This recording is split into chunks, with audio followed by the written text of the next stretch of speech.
Hi friends, આ વિડીયોમાં આપણે ગુજરાતમાં મેડિકલ અને ડેન્ટલના સેકન્ડ રાઉન્ડમાં જે પણ વિદ્યાર્થીઓને અપગ્રેડ થયું છે અથવા તો નવું એડમિશન મળ્યું છે, તો એ તમામ વિદ્યાર્થીઓ પોતાનું એડમિશન કન્ફર્મ કઈ રીતે કરશે એના પર સંપૂર્ણ લાઈવ પ્રોસેસ છે આપણે જોવાના છીએ.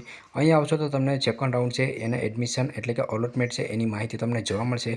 હવે જે પણ વિદ્યાર્થીઓને એડમિશન મળેલું છે એ તમામ વિદ્યાર્થીઓને ફીસ ભરવાની રહેશે અને હેલ્પ સેન્ટરમાં ડોક્યુમેન્ટ છે જમા કરાવવાના રહેશે. તો અહીંયા જે પણ લિસ્ટ છે એમાં જે પણ વિદ્યાર્થીઓના નામ હોય એ તમામ વિદ્યાર્થીઓને હેલ્પ સેન્ટરમાં રિપોર્ટિંગ ફરજિયાત કરવાનું રહેશે. અને નીચે જે પણ વિદ્યાર્થીઓનું નામ હોય એ તમામ વિદ્યાર્થીઓની ટ્યુશન ફી છે તે ભરવાની રહેશે. તો પહેલાં તમે પીડીએફમાં તમારું એડમિશન મળ્યું છે કે નહીં એ ચેક કરી લીધું હશે. હવે લોગિન કરીને પણ તમે ચેક કરી શકો છો અને આગળની એડમિશન કન્ફર્મ કરવાની પ્રોસેસ શું છે એ પણ આપણે આગળ જોઈશું. તો અહીંયા લોગિનનું ઓપ્શન જોવા મળશે, એના પર તમે ક્લિક કરશો. એના પર તમે ક્લિક કરશો એટલે અહીંયા લેફ્ટ સાઈડમાં તમને કેન્ડિડેટ રજિસ્ટર એન્ડ લોગિન જોવા મળશે, એના પર તમે ક્લિક કરશો. હવે અહીંયા યુઝર આઈડી, પાસવર્ડ, 40 ડિજિટનો પિન નંબર અને કેપ્ચા નાખીને તમારે લોગિન છે તે કરવાનું રહેશે. લોગિન થઈ ગયા પછી લોગિનનું ડેશબોર્ડ કાંઈ આ ટાઈપનું જોવા મળશે.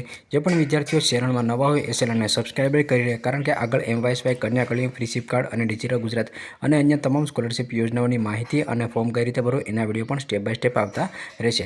હવે અહીંયા આવશો તો તમને જોવા મળશે રજિસ્ટ્રેશન ડિટેલ અને એની બાજુમાં તમને જોવા મળશે રિઝલ્ટ. એના પર તમારે ક્લિક છે તે કરવાનું રહેશે. એના પર ક્લિક કરશો એટલે હેલ્પ સેન્ટરમાં તમારે ડોક્યુમેન્ટ જમા કરવા માટે પહેલાં અપોઇન્ટમેન્ટ લેવાની છે એ જોવા મળશે. ત્યાર પછી પ્રિન્ટ અલોટમેન્ટ લેટર જોવા મળશે અને નીચે તમને પ્રિન્ટ ફીસ ચલણ છે તે જોવા મળશે. તો તમારે લોકોને પહેલાં અપોઇન્ટમેન્ટ લેવી પડશે, ત્યાર પછી જ તમારું અલોટમેન્ટ લેટર છે તે ડાઉનલોડ થશે. તો ઉપર તમને જોવા મળશે અપોઇન્ટમેન્ટ ફોર રિપોર્ટિંગ, એના પર તમારે ક્લિક છે તે કરવાનું રહેશે. એના પર તમે ક્લિક કરશો એટલે અહીંયા જે પણ સ્ટુડન્ટ હશે એનું નામ જોવા મળશે, કઈ કોલેજમાં તમને એડમિશન મળેલું છે એ જોવા મળશે અને જે પણ તમારું હેલ્પ સેન્ટર લાગુ પડતું હોય હેલ્પ સેન્ટર અહીંયા તમને જોવા મળશે.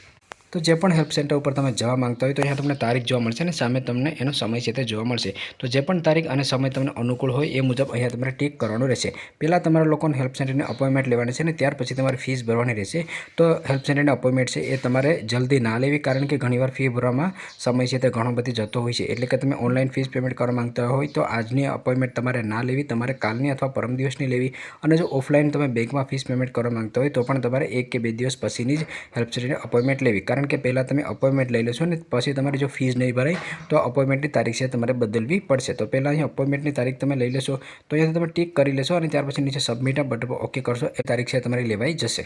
ત્યાર પછી બીજા નંબરનું ઓપ્શન તમને જોવા મળશે પ્રિન્ટ અલોટમેન્ટ લેટર. એના પર ક્લિક કરી અને તમારું અલોટમેન્ટ લેટર છે તમે ડાઉનલોડ કરી શકો છો, જેમાં તમને કઈ કોલેજમાં મળેલું છે, કઈ કેટેગરીમાં મળેલું છે અને તમારે કયા કયા ડોક્યુમેન્ટ લઈને જવાના છે એની સંપૂર્ણ વિગત છે તમને જોવા મળશે. ત્યાર પછી નીચે તમને જોવા મળશે પ્રિન્ટ ફીસ ચલણ, એના પર તમારે ક્લિક કરવાનું રહેશે.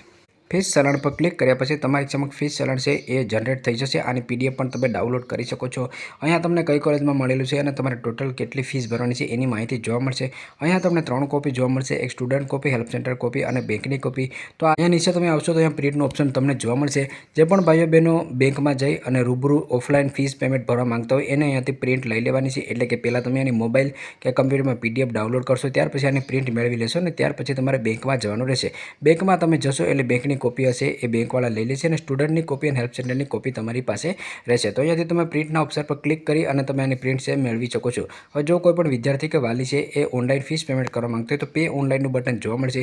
એના પર ક્લિક કરી net banking, debit card, credit card વગેરે અન્ય માધ્યમની મદદથી તમે ઓનલાઈન ફીસ પેમેન્ટ પણ કરી શકો છો. ફીસ તમે ભરી લેશો ત્યાર પછી ફીસ પેમેન્ટ ડિટેલ જોવા મળશે, એના પર તમે ક્લિક કરશો. એના પર તમે ક્લિક કરશો તો નીચે તમને ફી રિસિપ્ટનું ઓપ્શન છે તે જોવા મળશે. તો અહીંયાથી તમે ફી રિસિપ્ટ છે એ તમે ડાઉનલોડ કરી શકો છો. આ કયા માધ્યમમાં આવશે કે જે વિદ્યાર્થીઓ ઓનલાઈન ફીસ પેમેન્ટ કરશે એ વિદ્યાર્થીઓ અહીંયાથી ફી રિસિપ્ટ ડાઉનલોડ કરી શકે છે.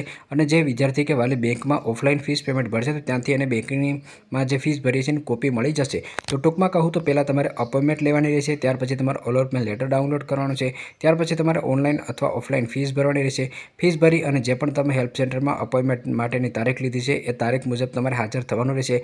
તમે જ્યારે હેલ્પ સેન્ટરમાં જતા હોય ત્યારે તમારી પાસે તમામ ઓરિજિનલ ડોક્યુમેન્ટ હોવા જોઈએ. આ ઉપરાંત તમારા અલોટમેન્ટ લેટરમાં લખેલા છે એ ડોક્યુમેન્ટ હોવા જોઈએ. તમારું અલોટમેન્ટ લેટર છે તે હોવું જોઈએ. જે તમે ફીસ ભરી છે એની રિસિપ્ટ હોવી જોઈએ અને એક સ્ટેશનરી કે ઓનલાઈન કોઈપણ શોપ ઉપરથી 11x15નું કવર લઈ લેશો. એ 11x15ની કવરની અંદર તમામ ઓરિજિનલ ડોક્યુમેન્ટ તમારે નાખી અને ત્યાર પછી તમારે હેલ્પ સેન્ટરમાં જમા કરાવવાના રહેશે. હેલ્પ સેન્ટરમાં તમે ડોક્યુમેન્ટ જમા કરાવી દેશો એટલે જે પણ કોલેજમાં મળેલું છે એનો તમને એડમિશન ઓર્ડર આપી દેવામાં આવશે. એ એડમિશન ઓર્ડર તમારે પોતાની પાસે રાખવાનો રહેશે. જો તમે આગળના રાઉન્ડમાં ભાગ લેવા માંગતા હોય તો એડમિશન ઓર્ડર તમારે ક્યાંય જમા કરવાનો નથી અને જે પણ કોલેજ તમને મળી છે એનાથી તમે સંતુષ્ટ હોય તો તમે કોલેજનો સંપર્ક કરી શકો છો। હવે બીજા રાઉન્ડથી ત્રીજા રાઉન્ડમાં તમે અપગ્રેડ માટે જતા હોય તો ક્યાં ક્યાં નિયમો લાગુ પડશે એના પર તમે અપગ્રેડનો વિડીયો જે મેં અપલોડ કરેલો છે એ તમે જોઈ લેજો।